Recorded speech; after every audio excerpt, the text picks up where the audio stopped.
Good morning, everyone. Welcome to Windsor, UK. Certainly delighted to be here this morning. You guys talk funny. If you think I talk funny, wait till you listen to him. We just did this seminar in another city very recently, which was called Edinburgh, right? Today we are going to do the Fading Art of Osseous Chiropractic Adjusting seminar. The last several years, there has been a global agenda within our profession to dilute, marginalize, and trivialize original message of chiropractic. This global agenda, they want to expunge philosophy because it is an embarrassment to our future.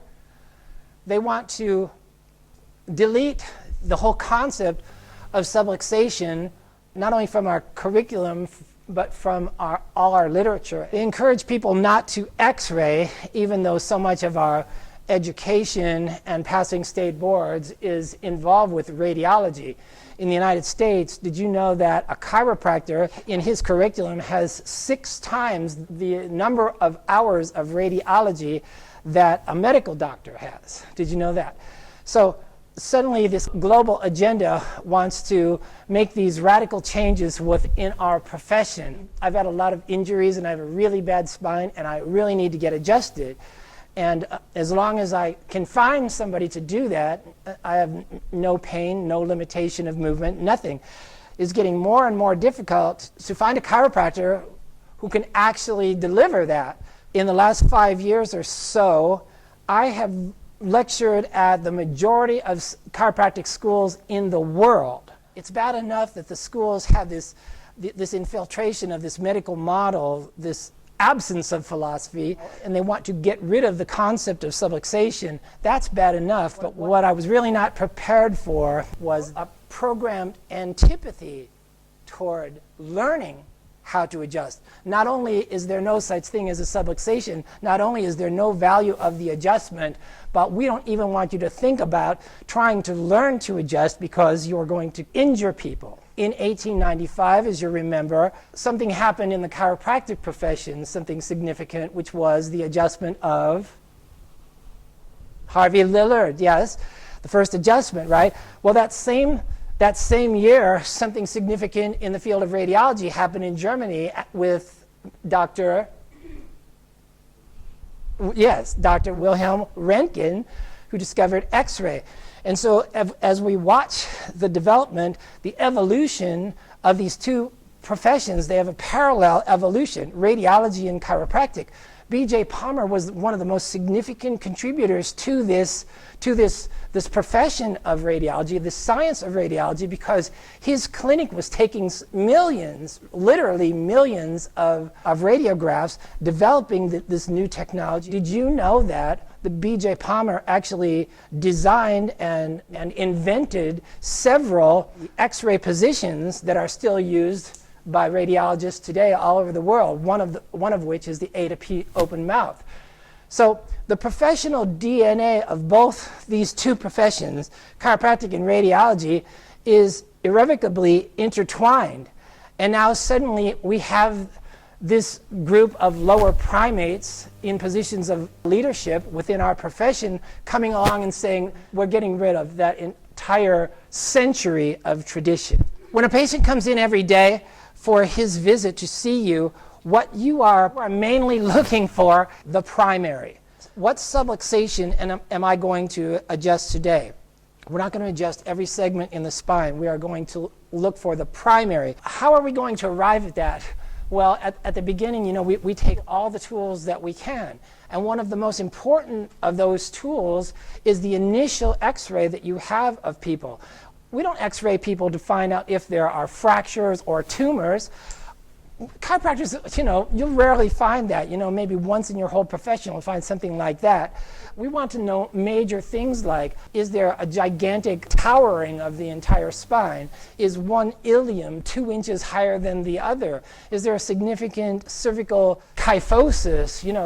Are the discs completely regenerated, and is there spinal fusion? Is there spondylolisthesis? Is there osteoarthritis? All these things that we actually study We want to see, but we have tools. We have certain tools that we employ on a day-to-day basis to make this most important decision of the day for each patient. What is the primary? I have a very short window of time with this patient because I have a room full of people out there. What am I going to adjust on this patient today? So X-ray is one of our most important tools that we have a right to as chiropractors. That is our legacy. That is part of our legacy. So don't let these people tell you otherwise. Another strange event happened last May. What is this embarrassing subluxation voodoo? We don't want to be associated with unscientific ideas like that. We're not going to teach our kids about that anymore, are we, Vern? No, definitely not, doctor. So 7 schools, mostly on this side of the pond, but one of them was from South Africa.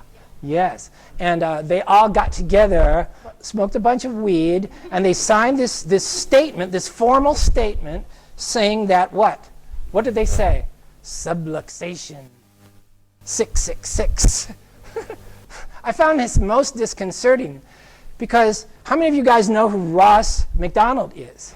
Okay, so now Ross McDonald has the most elegant, formalized review of the literature on all the scientific evidence behind subluxation, right? And not only that, did you know that all the schools in the world got together and agreed on the formal definition of subluxation and the formal definition of an adjustment as the resolution of subluxation as the goal and purpose of the profession of chiropractic. That happened in addition in the United States in between the years 1930 and 1975. Each state in the United States has formally defined subluxation as the specific professional niche of the chiropractic profession. So now suddenly we're going to jettison this entire century of tradition. I say no. The majority of schools in the world, it's easy to make students who aren't too sure about things in the first place, it's easy to make them even more afraid than they already naturally are. Adjustments will kill people. Oh, strokes and aneurysms. You have the possibility of strokes and aneurysms. We're talking about dissecting vertebral artery aneurysms specifically. You'll get sued. Oh, we don't want that. And we're not real doctors. We're chiropractors. We're chiropractors. So that's why the majority of students in the United States, when they get out, they're 200 grand in debt. They just spent 4 years of their life, and somebody comes up to them and says, so what do you do? And they're like, now in my full day seminar on chiropractic neurology and philosophy, I go into this subject in a lot of detail, citing dozens of the best medical, scientific, orthopedic, and neurological sources who use the term subluxation in exactly the same sense as BJ and Didi. Isn't that ironic? So we find out that then the science of chiropractic is not the science of medicine. The science of chiropractic is not the science of medicine.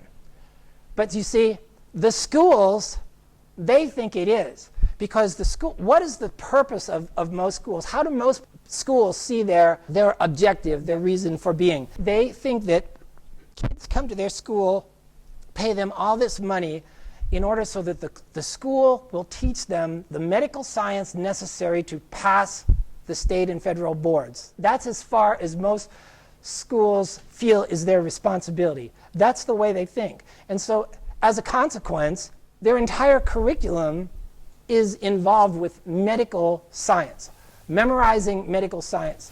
What are the 12 branches of the subclavian artery? What's the difference between group A and group B bacteria? All the minutiae of medical science, right? But somehow the idea may waft into you, if you're lucky, through the universe somehow, that there is a completely different body of knowledge, scientific knowledge, that is the science of chiropractic, the science of subluxation.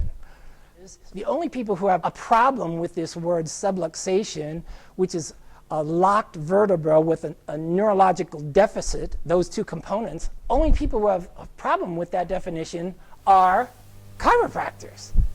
You may recognize some of these researchers. This is some of the top literature, not in the chiropractic profession. We borrowed it, but this is in the orthopedic and neurological, in that whole area. Ruth Jackson, MD, Renee Callier, MD, Sidney Sunderland, MD, Carl DiStefano, Neil Sivala, Erwin Kaur, Heidi Havoc. I just saw her in Edinburgh, right? How many of you have ever heard of any of these people? This is our literature, but unfortunately, we don't have time to learn this in the school, so therefore, they have a mantra in the school to convince you that this is unnecessary. There's no scientific evidence that subluxation exists. That's their mantra. And the translation of that is, because I have never read any, therefore it doesn't exist. All this literature scientifically backs up the true purpose and essence of the chiropractic profession, which has been established for the past century, whose clinical effectiveness for the past century, in the millions of people whose lives it has improved and saved. How did that happen? By kinesiotaping all these people, by muscle testing, by core balancing all these people, by counseling these people, by doing hand-holding manicure 40-minute visits? No!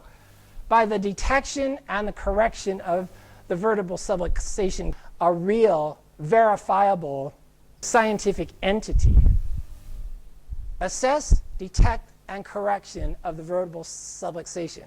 That is our specialty. That's why we went to school for all those years. That's why we paid all that money. There's a kid from a certain school in Southern California. I can't quite remember the name of that school. He calls me up on the phone. He's like a year out of school, and he goes, I don't know what the hell I'm doing. He goes, I really thought when I went to that chiropractic school, I paid $175,000 in 4 years of my life. I really thought that when I graduated, it would be like any other profession. I would get out of there with a set of skills that would enable me to really offer a specific service, to the general public, and I would know what I'm doing, and people would actually come into my office. None of my friends who graduated with me has any idea, very few of them. If I had to put a number on it, I would approximately 50% of the graduates of chiropractic schools in the United States, number one, never go into practice. And if they give it a try, after 3 or 4 years, they are not in the profession anymore. So I would say definitely less than 50% of graduates. And this is exactly why, because they graduate with no idea of what it is they're supposed to do. What unique service does the chiropractic profession have to offer mankind that I am supposed to now, at this point having graduated, at least have entry-level proficiency? People go, vertebral subluxation complex? I was supposed to learn how to find that, detect it, and correct it? No kidding. But wait a minute. Is that going to be enough? Well, I always ask this question. Is 100% enough? Is 100% of the connection between universal intelligence and innate intelligence, is that really enough of a service for me to offer the general public?